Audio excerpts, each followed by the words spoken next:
Every deal you close as a sales rep makes your company more and more money, while you sit there at the end of the day with a small percentage of the work you did, all while having to start over at zero every single time. I want you to actually sit with that for a second. Think about that last deal that you did, all the time that it took to put in the prospecting, the calls, working the org chart, finally getting the decision maker and closing the deal. And what did you get? A commission check? A small slice. Maybe a shout out on Slack. I don't know, but not worth it compared to all the work that you put in. But your company, on the other hand, they get reoccurring revenue. They are making MRR, customer that is now going to pay them every single month on a reoccurring basis. Mind you, all built on your effort. But that's what you signed up for. Nobody told you you should think differently, because if you did, you wouldn't stay there. A lot more of you would be doing what I'm about to share here. For me, I was making six figures in sales. Initially, I liked it, but the more and more I got into the corporate game and just saw over and over territory reassignments, my quota getting changed, finance making a mistake on my quota, unlimited PTO that you feel guilty to take, I knew I needed to start a business. I just didn't have the idea. I didn't know what to do.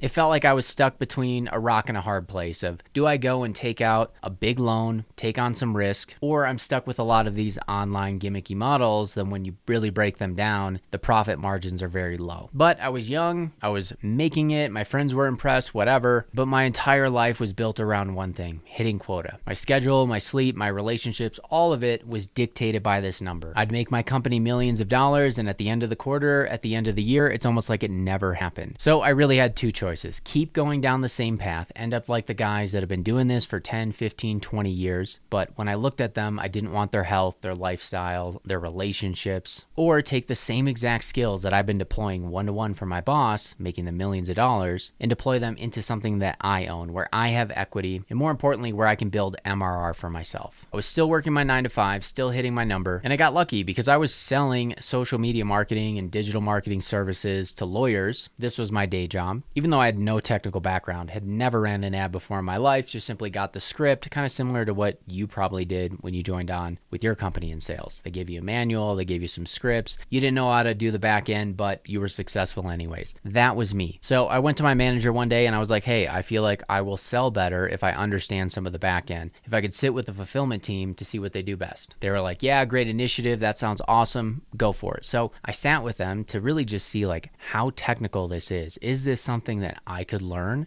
and deploy and get some clients for myself, either a few small businesses locally, make some residual income, or was it far too technical and I just wasn't going to mess with it at all? What I found out was two things. Number one, my sales skills were very, very valuable because they spent the first 15, 20 minutes asking me simple go-to-market strategies like what is the ICP? What are the pain points? What are the hot buttons? All these things that I knew like the back of my hand because I had been selling, calling, emailing prospects for years at that point. So my sales skills, my go-to-market strategy was actually the big domino to make this entire thing work.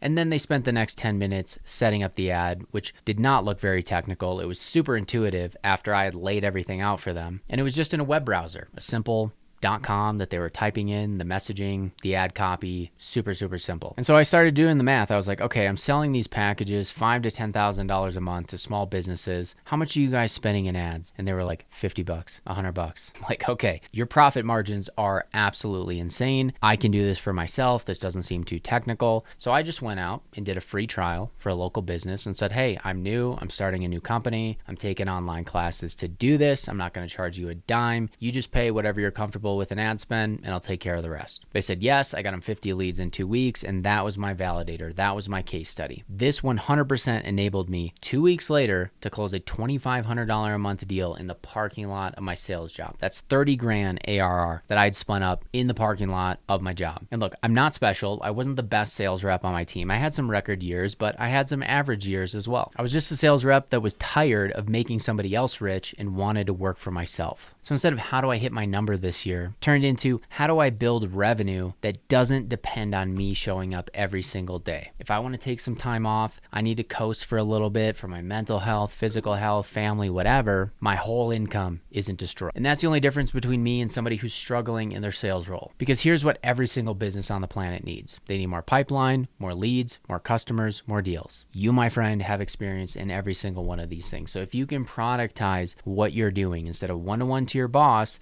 and go one to many, many by building the systems, the pipeline, the infrastructure for them to attract leads flowing through their business and booked calls on the calendar, they will pay you handsomely. They'll pay you $5,000, $10,000 a month to do this. Even small SMB companies can afford that. So I want you to think about this. Think about your quota. What are you selling right now on a monthly basis or an annual basis? If you could sell a fraction of that, but be keeping 100%, you could drastically change your situation. And each of you have a unique skill set and a niche and a domain of expertise that gives you an unfair advantage in the space. So me in particular, I was selling to lawyers, didn't really want to sell to lawyers anymore, somebody that can sue me for free. So I went into home services. I started selling to high ticket home service providers that just need leads. I eventually pivoted to B2B tech. So think SaaS, AI, cybersecurity. They just need the same thing though. More booked appointments, more leads on the calendar. I built a 7-figure company around this. I still run it to this day. That plaque behind me is for processing $1 million through one funnel through my agency, Vital Traffic Labs. And it's been a great lifestyle business for me. Our operations are set up to the point where I'm not working as much in the business anymore, which frees me up to work with people like you. So if you're a sales rep, you're entrepreneurial, I work with about 20 sales guys per month to help them get their business off the ground and scale. So there's a free training in the description of this video. You can check it out, understand the model a bit more. And if it seems like a good fit, you have an option to book a call with my team. I'll see you guys in the next one.